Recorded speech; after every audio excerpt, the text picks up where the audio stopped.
Masala plain Sai செய்ய போகிறேன். அதுக்கு 1/2 லிட்டர் அளவு தண்ணி எடுத்திருக்கேன். இந்த டம்ளர் வந்து 250 ml. ஸோ 2 டம்ளர் தண்ணி எடுத்திருக்கேன். இப்போ இது கூடவே தேவையான ஸ்பைசஸ் எல்லாம் நம்ம ஆட் பண்ணிக்க போகிறேன். 2 பட்டை, 5 கிராம்பு, 4 ஏலக்காய். ஏலக்காயை கையில் இந்த மாதிரி தொளிச்சு போட்டுக்கோங்க, இல்லைன்னா தட்டி எடுத்துக்கோங்க, இல்லைன்னா ஒரு மிக்சியில் ஒரு பல்ஸ் மோடு போட்டு எடுத்துக்கோங்க. இப்போ நான் தட்டி எடுத்துகிட்டு வந்துடுறேன். இப்போ நான் ஏலக்காய் 4ஐயும் தட்டி எடுத்து வச்சிட்டேன். இப்போது நல்ல பிராண்டட் டீ தூளாக பார்த்து 2 டேபிள் ஸ்பூன் சேர்த்துக்கோங்க.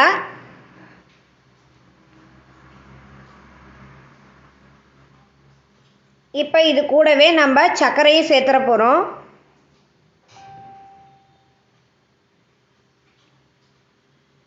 இப்போ நான் 2 டேபிள் ஸ்பூன் டீ தூள் சேர்த்துருக்கேன். இதுக்கு வந்து நான் 4 டேபிள் ஸ்பூன் சர்க்கரை சேர்த்துக்கிறேன். இல்லை உங்களுக்கு இன்னும் கொஞ்சம் சுகர் லெவல் அதிகமாக வேணும்னா 5 டேபிள் ஸ்பூன் அளவுக்கு சேர்த்துக்கலாம், நல்லாயிருக்கும். இப்போ இதை வந்து நல்லா ஹை ஃப்ளேமில் வச்சு நல்லா நுர பொங்குற அளவுக்கு கொதிக்க வைங்க.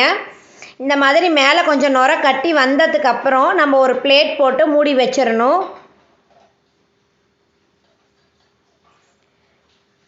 இப்போ நான் பிளேட் போட்டு மூடி வச்சுக்கிறேன்.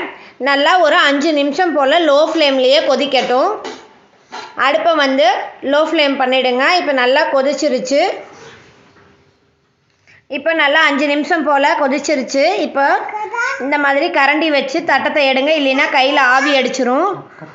பாருங்கள், நல்லா இந்தளவு கொதிச்சிருச்சு. இப்போ நம்ம அடுப்பை ஆஃப் பண்ணிடலாம். ஆஃப் பண்ணிவிட்டு நல்லா ஃபில்ட்ரு வச்சு வடிகட்டி எடுத்துக்கலாம். இப்போ நான் ஃபில்டரில் இந்த சாயை வடிகட்டி எடுத்துக்கிறேன்.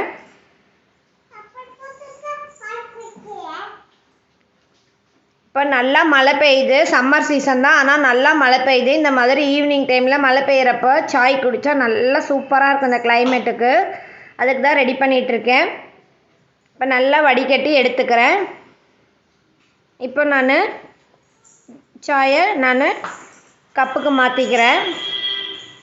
இப்போ நமக்கு தேவையான மசாலா பிளெயின் சாய் ரெடி ஆகிடுச்சுங்க. வாங்க இந்த மழைக்கு நல்லா சூடாக ஒரு டீ குடிக்கலாம்.